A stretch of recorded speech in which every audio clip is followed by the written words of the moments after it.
अस्सलामुअलैकुम। आज का हमारा टॉपिक ऑफ स्टडी है क्रोमेटोग्राफी। क्रोमेटोग्राफी केमिस्ट्री और बायोलॉजी के अंदर यूज़ होने वाली एक इम्पॉर्टेंट टेक्निक है, जिसके ज़रिए हम मिक्सचर या सॉल्यूशन के अंदर जो डिफरेंट कंपोनेंट्स होते हैं उनको सेपरेट कर पाते हैं या एटलीस्ट उनको डिटेक्ट कर पाते हैं। तो आइए देखते हैं कि क्रोमेटोग्राफी क्या है।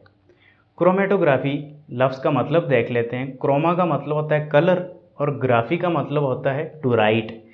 तो शुरू में ऐसा है कि क्रोमेटोग्राफी कलर सब्सटेंसेस को सेपरेट करने के लिए यूज़ होती थी, लेकिन लेटर ऑन इसमें मॉडिफिकेशन होती गई। अभी क्रोमेटोग्राफी की बहुत सारी टाइप्स हैं और इसके डिफरेंट फंक्शंस हैं, लेकिन एफएससी बेस पर हम स्टडी कर रहे हैं तो यहाँ पर हम पेपर क्रोमेटोग्राफी और कॉलम क्रोमेटोग्राफी ये दो टाइप्स ही स्टडी करने वाले हैं।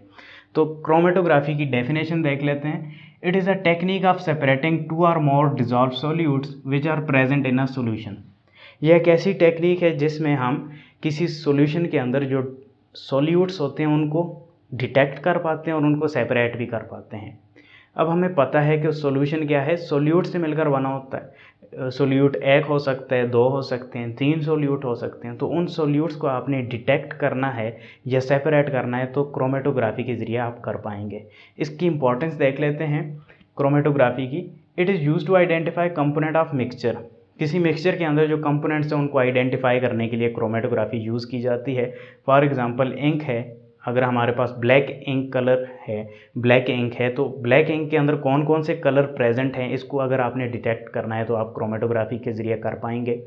अगर आपने drugs can be identify in blood urine by chromatography, drugs की डिटेक्शन करनी है ब्लड और यूरिन के अंदर तो आप क्रोमेटोग्राफी के ज़रिए कर पाएंगे। फॉर एग्जांपल सिगरेट स्मोकर्स हैं, वो सिगरेट स्मोक करते हैं तो निकोटीन उनके ब्लड के अंदर जाती है, वेरी स्मॉल क्वांटिटी में होती है, लेकिन फिर भी आप उस निकोटीन को डिटेक्ट कर पाते हैं बाय यूजिंग क्रोमेटोग्राफी टेक्निक। यहाँ पर हम दो टाइप स्टडी करेंगे। सबसे पहले पेपर क्रोमेटोग्राफी को देख लेते हैं। पेपर क्रोमेटोग्राफी में दो फेजेस होते हैं, एक स्टेशनरी फेज, एक मोबाइल फेज। स्टेशनरी फेज जो है यानी स्टैटिक फेज है, जो मूव नहीं कर रहा, वो पेपर होता है। मोबाइल फेज यानी जो मूविंग फेज है, रनिंग फेज है, वो सॉल्वेंट होता है, मोस्टली वाटर होगा। यहाँ पर हमने एक सेपरेटस पहले से तैयार कर रखा है, तो आप देख पाएंगे ये एक बीकर है और हमारा क्या इरादा है कि हम एक इंक स्पॉट है, एक इंक का कतरा है, उसको डिटेक्ट करना है कि उस इंक के अंदर कौन कौन से कलर प्रेजेंट हैं। तो इसके लिए आप एक्सपेरिमेंट पेपर क्रोमेटोग्राफी परफॉर्म कर सकते हैं। इसके लिए आपको एक बीकर चाहिए और आपको एक पेपर चाहिए जो कि स्टेशनरी फेज के लिए यूज़ होगा।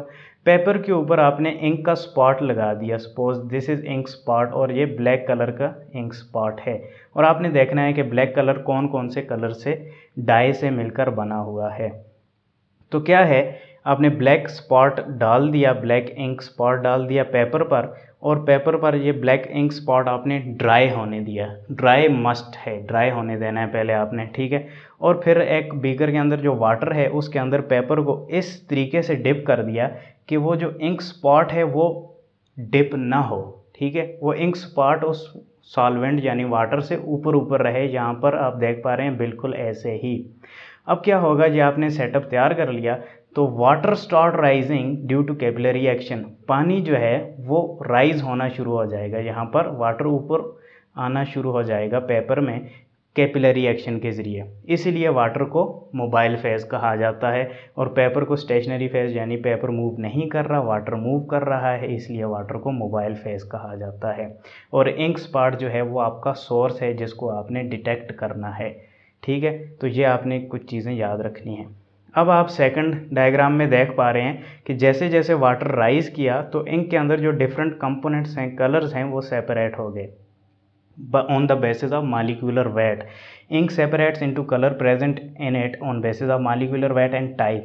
जिन कंपोनेंट्स का मॉलिक्यूलर वेट कम था वो वाटर के साथ ज़्यादा ऊपर जाएंगे, ज़ाहिरी बात है, छोटे पोर्स में से वो जल्दी ट्रांसफ़र हो जाएंगे, ठीक है। जिन कंपोनेंट का मॉलिक्यूलर वेट ज़्यादा होता है वो नीचे रहते हैं। ये एक सिंपल सा कंसेप्ट है।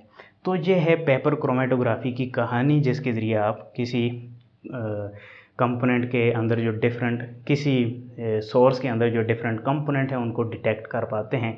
फॉर एग्जांपल इंक वगैरह है तो उसके वो कौन कौन से कंपोनेंट, कौन कौन से कलर से मिलकर बनी है, आप इसके ज़रिए आप डिटेक्ट कर पाएंगे।